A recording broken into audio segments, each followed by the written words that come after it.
നാണം കെട്ട് അധികാരത്തിൽ കടിച്ചു തൂങ്ങാതെ ജോസ് കെ മാണി താങ്കൾ ഇടതുമുന്നണി വിടുക. തിരുവനന്തപുരം ആർച്ച് ബിഷപ്പിനും സഹായമെത്രാനുമെതിരെ അന്യായമായി കള്ളക്കേസെടുത്തതിന് എതിരെ പ്രതിഷേധം രേഖപ്പെടുത്തി Kerala Congress Mani group chairman Jose K Mani രംഗത്ത് വന്നിരുന്നു. ജോസ് കെ മാണിയുടെ ആ പ്രതിഷേധത്തിന് പുല്ലുവില കൽപ്പിച്ചുകൊണ്ട് പിണറായി സർക്കാർ ഇന്ന് വീണ്ടും ആർച്ച് ബിഷപ്പിനെതിരെ തുറമുഖ കവാടം ഉപരോധിച്ചു എന്ന് പറഞ്ഞ് മറ്റ് 2 കേസുകൾ കൂടി ചാർജ് ചെയ്തിരിക്കുകയാണ്. ഈ സാഹചര്യത്തിൽ ഇടതുമുന്നണിയിൽ കടുത്ത അവഗണന സഹിച്ച് തുടരണമോ എന്ന് വളരെ അടിയന്തിരമായി ജോസ് കെ മാണി തീരുമാനിക്കേണ്ടിയിരിക്കുന്നു. തുടർച്ചയായ ക്രൈസ്തവ വിരുദ്ധ നിലപാടുകളും മറ്റു ചില സമുദായങ്ങളോട് വർഗീയ പ്രീണനവും നടത്തുന്ന ഒരു മുന്നണിയിൽ ഭൂരിപക്ഷം ക്രൈസ്തവ വോട്ടർമാരുടെ പിൻബലത്തിൽ നിലനിൽക്കുന്ന ഒരു പാർട്ടി തുടരുന്നത് ഏറെ അപഹാസ്യമല്ലേ? ഈ സാഹചര്യത്തിൽ എത്രയും പെട്ടെന്ന് ഇടതുമുന്നണിയിൽ നിന്നും വിട്ടുപോരാൻ ജോസ് കെ മാണി വിഭാഗം തയ്യാറാകണമെന്ന് ഓർമ്മിപ്പിക്കുകയാണ്. മറ്റൊന്ന്, മന്ത്രിമാരായ വി അബ്ദുറഹ്മാന്റെയും അഹമ്മദ് ദേവർകോവിലിന്റെയും മനഃപൂർവ്വമുള്ള കടുത്ത ക്രൈസ്തവ പരിഹാസ്യങ്ങളും വർഗീയ പരാമർശങ്ങളും കാണാത്ത പിണറായി സർക്കാർ ഒരു വാക്ക് നാക്കുപിഴ സംഭവിച്ചതിന്റെ പേരിൽ ആ വൈദികൻ പരസ്യമായി ക്ഷമാപണം നടത്തിയിട്ട് പോലും വർഗീയ ധ്രുവീകരണത്തിന് ശ്രമിച്ചു എന്ന് പറഞ്ഞ് കേസെടുത്തിരിക്കുന്നു. അതേസമയം വളരെ തന്ത്രപരമായി മുൻകൂട്ടി ആസൂത്രണം ചെയ്തു എന്ന് ആർക്കും മനസ്സിലാകുന്ന വിധത്തിൽ വർഗീയ ചേരിതിരിവിന് ശ്രമിച്ച അഹമ്മദ് ദേവർകോവിൽ എന്ന മന്ത്രിക്കെതിരെ കേസില്ല എന്ന് മാത്രമല്ല, പകരം അഭിനന്ദനങ്ങളാണ് പിണറായി നൽകിയത്. അതിനാൽ ഇനിയും ഇടതുമുന്നണിയിൽ തുടർന്നാൽ കേരള കോൺഗ്രസ് മാണി വിഭാഗത്തിന് നഷ്ടപ്പെടുക സമ്പൂർണ്ണ അടിത്തറ തന്നെയായിരിക്കുമെന്ന് ഈ വൈകിയ വേളയിൽ ഓർമ്മിപ്പിക്കുകയാണ്.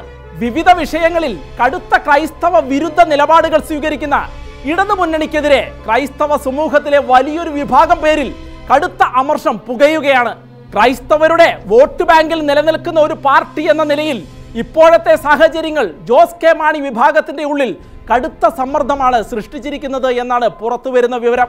ന്യൂനപക്ഷ അവകാശങ്ങളെ സംബന്ധിച്ച വിഷയങ്ങളിലും പാലാ ബിഷപ്പിനെതിരെയുള്ള കേസിലും തുടങ്ങി ഒട്ടേറെ ക്രൈസ്തവ വിരുദ്ധ നിലപാടുകളിൽ മുന്നണിക്കുള്ളിൽ നിശബ്ദ സാന്നിധ്യമായി കേരള കോൺഗ്രസ് ജോസ് കെ മാണി വിഭാഗത്തിന് നിൽക്കേണ്ടി വന്നു എന്നത് ചില സമീപകാല യാഥാർത്ഥ്യങ്ങൾ ആണ്. പാലാ ബിഷപ്പ് വിശ്വാസ സമൂഹത്തിന് നൽകിയ ലവ് ജിഹാദ്, നാർക്കോട്ടിക് ജിഹാദ് മുന്നറിയിപ്പുകൾക്കെതിരെ തങ്ങൾ കൂടി ഭാഗമായ സർക്കാർ ഗുരുതര വകുപ്പുകൾ ചേർത്ത് ക്രിമിനൽ കേസ് രജിസ്റ്റർ ചെയ്തപ്പോഴും കേരള കോൺഗ്രസ് മാണി വിഭാഗം പ്രതിഷേധമോ പ്രതിരോധമോ തീർക്കാൻ കഴിയാതെ ഞെരുങ്ങി മുന്നണിക്കുള്ളിൽ കഴിയുകയായിരുന്നു.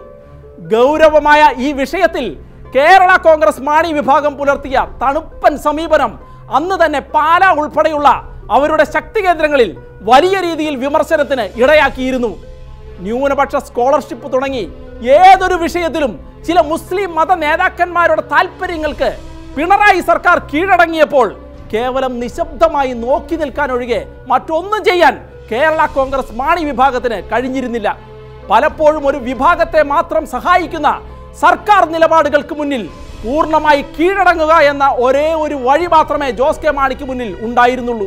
UDF മുന്നണിയിലും മന്ത്രിസഭയിലും അവഗണിക്കപ്പെട്ടു എന്ന് പറഞ്ഞ് മുന്നണി വിട്ട കേരള കോൺഗ്രസ് മാണി വിഭാഗത്തിന് ഇടതു മുന്നണി നൽകിയത് തീർത്തും പ്രാധാന്യമില്ലാത്ത ചില ദുർബല വകുപ്പുകൾ മാത്രമായിരുന്നു. എന്നാൽ UDF മുന്നണിയിൽ അവർക്ക് ലഭിച്ചിരുന്നതോ മികച്ച വകുപ്പുകളും. ഇത്തരം പ്രശ്നങ്ങൾ കഴിഞ്ഞ 2 വർഷത്തോളമായി പാർട്ടിക്കുള്ളിൽ പുകഞ്ഞു നീറുന്നതിനിടെയാണ് വിഴിഞ്ഞം വിഷയം കൂടി സങ്കീർണമായത്.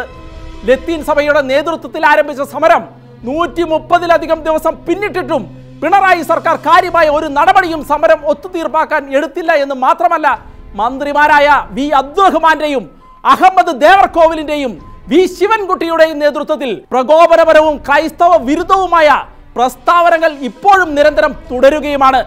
ക്രൈസ്തവ സമുദായത്തിന്റെ വോട്ട് ബാങ്ക് സ്വന്തമാക്കാനുള്ള ഒരു കുറുക്കുവഴി മാത്രമായിരുന്നു പിണറായിക്ക് കേരള കോൺഗ്രസ് മാണി വിഭാഗം. കാര്യം കഴിഞ്ഞപ്പോൾ ഇതാ പിണറായി തന്നെ അവരെ കരിവേപ്പില പോലെ വലിച്ചെറിയുകയാണ്.